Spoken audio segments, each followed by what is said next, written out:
The last thing we'll see with tables for now is how we can create these headers, or any cells really, that span multiple columns or multiple rows. So in this table, we've got some of these headers that are 2 rows tall: city, country, skyline, population estimate, and then here we've got 1 row, but we've got elements, we've got headers that are 2 columns, or in this case, 3 columns wide.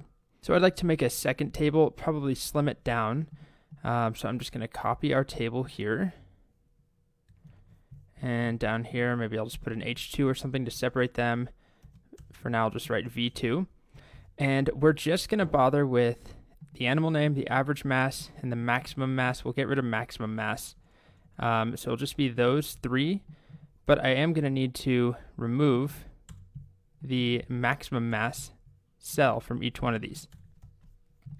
Okay, so here's our beginner first step of this table. And I'd like to have 2 columns, one for kilograms and one for pounds, instead of combining them. So I want kilograms and then pounds, and I want them both to have a shared header like we have here. So I want it to say average mass and then kilograms, pounds. So to do this, I'm going to start by making 4 TDs in each one of these. So we had 104 here for kilograms, and then 230 for pounds. And then I'm going to do the same thing. So 200 here, and then 29.8 will go right there. Okay. Now we only have 3 headers at this point. So I'm going to redo my headers now so that we just have kilograms, and then below that we'll have pounds. But what I want to do is have a header above them that says average mass.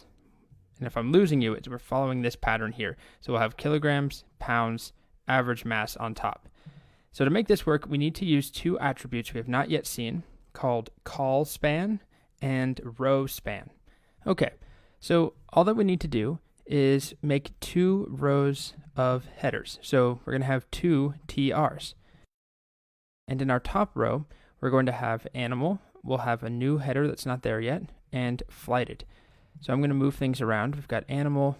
I'm going to move these 2 THs down here. And this should start making sense in a bit.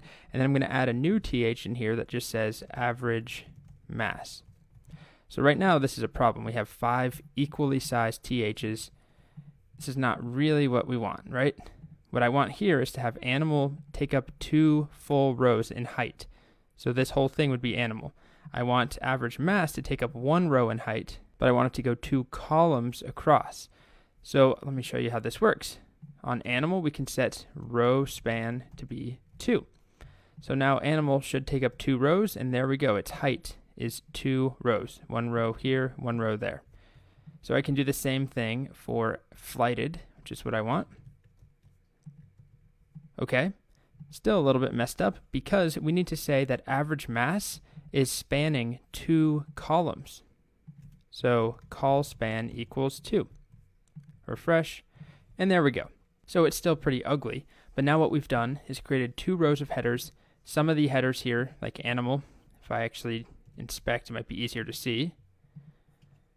It takes up 2 full rows.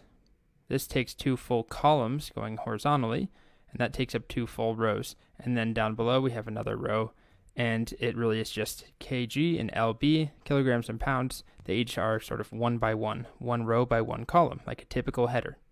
So we can use those attributes to manipulate things, to resize, and to have different headers or even different cells that span across, not just a single row or a single column. It can be a little confusing, so just play around with them, but honestly, you're not going to need to do that very often. It's more important that we move on to forms, so don't get hung up on those 2 attributes. Okay, here we go, forms.